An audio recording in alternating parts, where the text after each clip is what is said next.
Assalamualaikum warahmatullahi wabarakatuh. Kami dari kelompok 4 yang beranggotakan saya Rizky Azhar Ramadan, NIM 2307127075. Dan saya Ferry Sutanto dengan NIM 2307112892. Sini kami akan menjelaskan tentang demokrasi Indonesia dan sejarah demokrasi Jepang. Yang menjelaskan pertama yaitu dari Ferry. Ya, di sini saya akan menjelaskan mengenai demokrasi Indonesia. Demokrasi di Indonesia merupakan sistem pemerintahan di mana rakyat memilih hak untuk memilih wakil-wakil mereka dalam pemilihan umum. Indonesia adalah negara demokratis dengan sistem presidensial, di mana presiden dipilih melalui pemilihan umum. Sistem politik Indonesia didasarkan pada Pancasila. Dasar negara yang mencakup prinsip-prinsip seperti keadilan sosial, kerakyatan, dan supremasi hukum. Pemilihan umum di Indonesia diadakan secara berkala untuk memilih presiden dan anggota parlemen.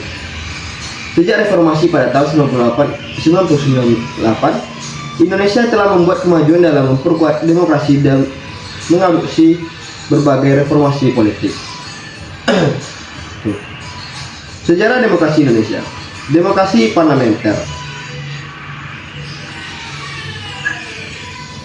Demokrasi parlementer adalah suatu sistem pemerintahan di mana kekuasaan eksekutif atau pemerintah berasal dari dan bertanggung jawab kepada lembaga perwakilan rakyat. Berikut ada beberapa ciri khas dari demokrasi parlementer. Yang pertama, eksekutif yang dipilih dari parlemen. Dalam demokrasi parlementer, kepada pemerintahan biasanya seorang perdana menteri dan kabinetnya dipilih oleh anggota parlemen. Kedua, kabinet yang bertanggung jawab kepada parlemen. Kabinet harus mempertanggungjawabkan tindakan mereka kepada parlemen, terutama dalam hal kebijakan, anggaran, dan keputusan penting lainnya. Sistem multipartai. Demokrasi parlementer sering melibatkan banyak partai politik yang bersaing dalam pemilihan umum. Partai atau koalisi yang mendapatkan mayoritas di parlemen dapat membentuk pemerintahan. Peran simbolik untuk kepala negara, kemudian perlindungan hak asasi dan kebebasan sipil. Yang kedua ada demokrasi terpimpin.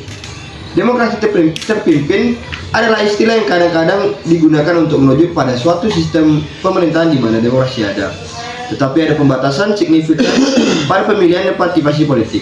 Ciri-ciri demokrasi terpimpin dapat melibatkan yang pertama kontrol terpusat, yaitu keputusan politik dan pemerintah seringkali dikendalikan oleh pihak tertentu atau individu tertentu yang mewakili kekuasaan yang signifikan. Kedua, pemilihan yang dikendalikan. Meskipun ada pemilihan umum, seringkali hanya ada satu partai atau kelompok yang memiliki kontrol yang kuat. Yang ketiga, kebijakan yang terbatas. Terdapat pembatasan yang signifikan pada kebebasan berpendapat dan tindakan politik. Yang keempat, kepemimpinan tidak terbuka. Pemilihan pemimpin seringkali tidak terbuka, kompetitif atau tidak ada. Yang kelima, media yang tidak bebas. Kontrol pemerintah atau kelompok tertentu atas media massa dan membatasi akses masyarakat terhadap informasi bebas dan objektif. Yang ketiga ada demokrasi Pancasila. Demokrasi Pancasila adalah konsep demokrasi yang berkembang di Indonesia dan didasarkan pada dasar negara Pancasila. Pancasila adalah ideologi dasar negara Indonesia yang terdiri dari 5 prinsip, yaitu sila pertama, ketuhanan yang Maha Esa. Prinsip ini mengakui keberadaan Tuhan yang Maha Esa dan menghormati berbagai agama dan kepercayaan yang dianut oleh warga negara Indonesia. Yang kedua, kemanusiaan yang adil dan beradab. Prinsip ini menekankan pentingnya pelindungan hak asasi manusia, keadilan sosial, dan peradaban masyarakat. Yang ketiga ada persatuan Indonesia. Prinsip ini menggarisbawahi pentingnya kesatuan dan persatuan bangsa Indonesia. Yang keempat, kerakyatan yang dipimpin oleh hikmat kebijaksanaan dalam permusyawaratan perwakilan. Prinsip ini menekankan demokrasi sebagai cara pemerintahan yang melibatkan peran dalam mengambil keputusan, baik melalui musyawarah ataupun perwakilan. Yang kelima ada keadilan sosial bagi seluruh rakyat Indonesia. Prinsip ini mencakup upaya pemerintah untuk menciptakan kesejahteraan sosial, ekonomi, dan keadilan seluruh rakyat Indonesia. Demokrasi Pancasila adalah cara untuk menerapkan nilai-nilai dasar Pancasila dalam sistem pemerintahan. Ini menggabungkan unsur-unsur demokrasi dengan nilai-nilai khas Indonesia. Merah, Yang kedua, saya akan menjelaskan tentang demokrasi negara Jepang. Jepang adalah sebuah negara demokrasi parlementer. Sistem politiknya didasarkan pada konstitusi tahun 1947 yang menetapkan Jepang sebagai negara yang menjunjung tinggi prinsip-prinsip demokrasi, supremasi hukum, dan hak asasi manusia. Dalam sistem ini, Kaisar Jepang adalah simbol negara dan unique figure.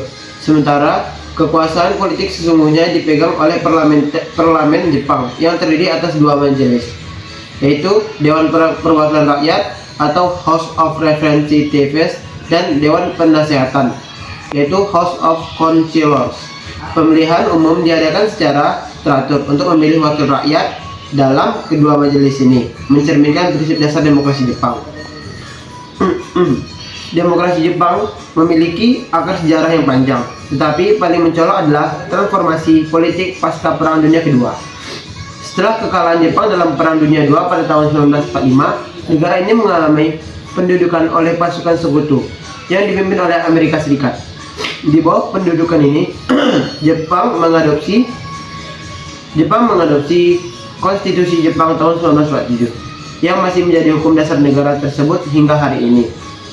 Reformasi pasca Perang Dunia Kedua 1945 sampai 1952. Konstitusi 1947, yaitu konstitusi baru ini mengubah Jepang dari sistem pemerintah monarki mutlak menjadi negara demokrasi parlementer.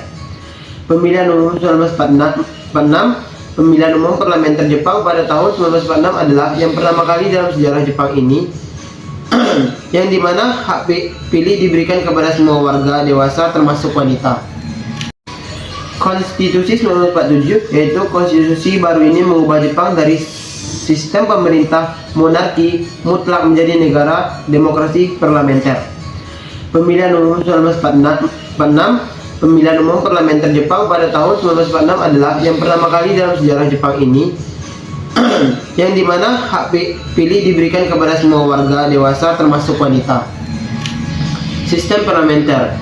Jepang mengadopsi sistem parlementer di mana kaisar hanyalah simbol negara dan pemerintah sehari-hari dilakukan oleh Perdana Menteri dan kabinet yang bertanggung jawab kepada parlemen.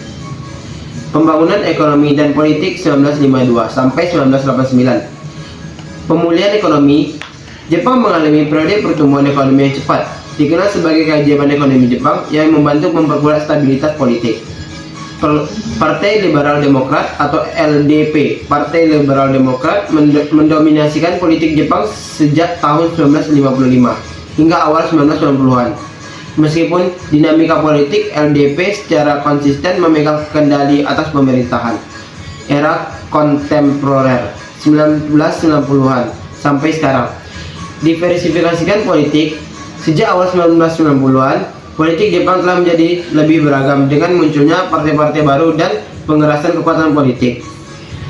Reformasi dan kontroversi, yaitu Jepang telah menghadapi berbagai tantangan politik, termasuk reformasi ekonomi, perdebatan mengenai konstitusi pasca perang, dan isu-isu terkait hubungan luar negeri. Partisipasi masyarakat Jepang secara aktif terlibat dalam proses politik melalui pemilihan umum dan proses sipil, mencerminkan ketertiban warga dalam demokrasi negara tersebut.